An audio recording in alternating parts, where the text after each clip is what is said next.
A GOP congressman started a firestorm Tuesday after he tweeted out that his office had information which hinted at the fact that the FBI actually leaked information to the press, which it then turned and used as an excuse to obtain FISA surveillance warrants. This newest claim stems from FBI intelligence analyst Jonathan Moffitt's Friday testimony behind closed doors before the House Judiciary and Oversight Committees. Fox News later reported that a source with knowledge of the testimony confirmed Meadows' claims. And he went as far as to tell the news agency that Moffitt, who worked with controversial former FBI officials Peter Strzok and Lisa Page, acknowledged this had been a practice in the past. Republicans have questioned to exactly what extent leaked information was used when it came to the anti-Trump dossier, which is said to have been used as the main basis to get FISA courts to sign off on the surveillance of many on the Donald Trump campaign. The source continued by telling Fox News that Moffitt did not specifically confirm or deny whether these leaks here, in fact, used when it came to the dossier, but he did confirm that it was used in other cases prior. Here is more on this scandal via Fox News. Republican member of the House Oversight Committee Mark Meadows says he has about 60 questions for the DOJ official about his connection to the anti-Trump dossier, says the integrity of the FBI and the Department of Justice are at stake. A government official, however, pushed back, saying that the account was incorrect and that Moffitt did not testify to this. And another source familiar with Moffitt's testimony offered a more nuanced version of events.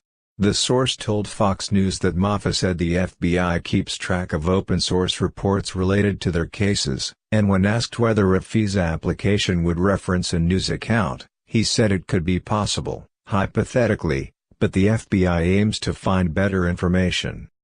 The source stressed that this was not related to any specific situation and that Moffitt did not suggest this was a common practice at the FBI. Meadows, though, largely stood by his claims, but offered a clarification in a Tuesday afternoon statement to Fox News, drawing a distinction between what Moffitt testified and what his office has learned from other materials.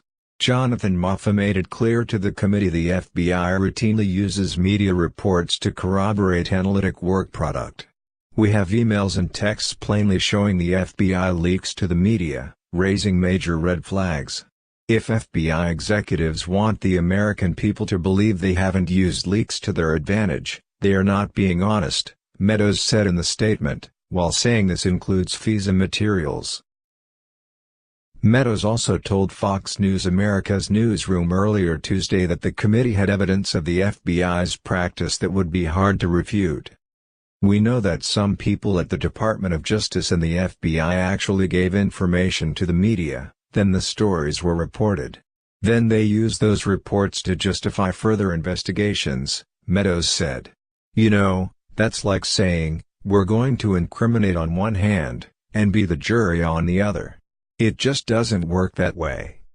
One source familiar with Moffitt's testimony told Fox News that his statements raise concerns that the Bureau indeed used this practice with the dossier, referencing an article written by Yahoo News' Michael Isikoff.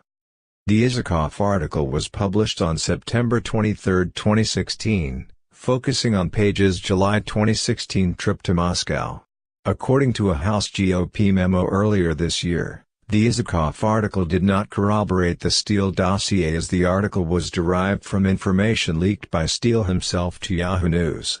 Yet the subsequent FISA application to spy on Page cited the Isikoff article, among other pieces of evidence. The Carter-Page FISA application incorrectly assesses that Steele did not properly provide information to Yahoo News, the memo read. Steele has admitted in British court filings that he met with Yahoo News and several other outlets in September 2016 at the direction of Fusion GPS. Moffitt served on the FBI's mid-year exam, the code name for the Bureau's investigation into Hillary Clinton's handling of classified information and use of a private email server while Secretary of State.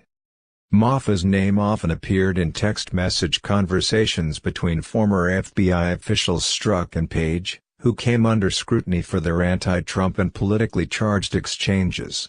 One text message exchange between the two on July 24, 2016 discussed their need to read Moffa's thing, referencing an FBI 302, which is an interview or witness deposition in an FBI investigation. "Hey, no update yet, waiting on Moffa, he's in with Dina at MTG scheduled to end at 11, Strzok texted Page. An hour later, he added, "Hey, talk to him, we'll let him fill you in." Internal Joint Cyber CD Intel piece for D. Scene setter for McDonough brief, Trainer head of FBI Cyber Division directed all cyber info be pooled. "I'd let Bill and Jim hammer it out first, though it would be best for D to have it before the WED-WH session." In the texts, D referred to former FBI Director James Comey, and McDonough referred to former Chief of Staff for former President Barack Obama, Dennis McDonough, according to GOP investigators. Page left the Bureau in May, and Strzok was fired earlier this month. What is truly unbelievable in this case is why the Democrat Party, and Hillary Clinton, who were the ones who actually paid for this fake Trump-Russian dossier, aren't being investigated. And why aren't more people in the FBI either being forced to resign or being fired because of this whole mess? An institution which is supposed to serve and protect us, the American people, was weaponized by a political party to try and take out their political opponents. And the opponent who beat them is the one being dragged through the coals? Is this what America really is now? Please don't forget to like and support our channel by press subscribe button. Thanks for watching.